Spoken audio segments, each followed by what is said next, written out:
উপরে ওঠার জন্য শক্তি দরকার, সেটা মাউন্ট এভারেস্টই হোক, আপনার পেশায়। আকাশের দিকে তাকাও, আমরা একা নই, সমগ্র ব্রহ্মাণ্ড আমাদের প্রতি বন্ধুসুলভ। এবং যারা স্বপ্ন দেখে এবং পরিশ্রম করে তাকে তার প্রতিদান দেওয়ার জন্য ষড়যন্ত্র করে চলে এই বিশ্ব। শ্রেষ্ঠত্ব একটি চলমান প্রক্রিয়া, কোনো দুর্ঘটনা নয়।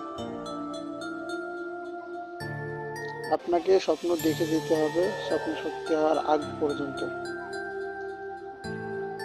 তরুণ প্রজন্মের কাছে আমার বার্তা হলো, তাদের বিভিন্নভাবে চিন্তা করবার সাহস রাখতে হবে, মনের ভিতর আবিষ্কারের তাড়না থাকতে হবে, নিজের সমস্যা নিজে মেটাবার মানসিকতা থাকতে হবে। প্রভৃতি শিক্ষা একজন মানুষের গৌরব বৃদ্ধি করে এবং আত্মসম্মান বাড়ায়। যদি প্রতিটি মানুষ শিক্ষার বাস্তবিক অর্থ বুঝে নেয় এবং তার মানব উন্নয়নের প্রতিটি ক্ষেত্রে ব্যবহার করে, তবে এই দুনিয়া বসবাসের জন্য আরো ভালো স্থানে পরিণত হবে। একজন মহান ও আদর্শ শিক্ষকের মধ্যে একটি বিশেষ গুণ অবশ্যই থাকা উচিত: করুণা, জ্ঞান এবং অদম্য ইচ্ছাশক্তি।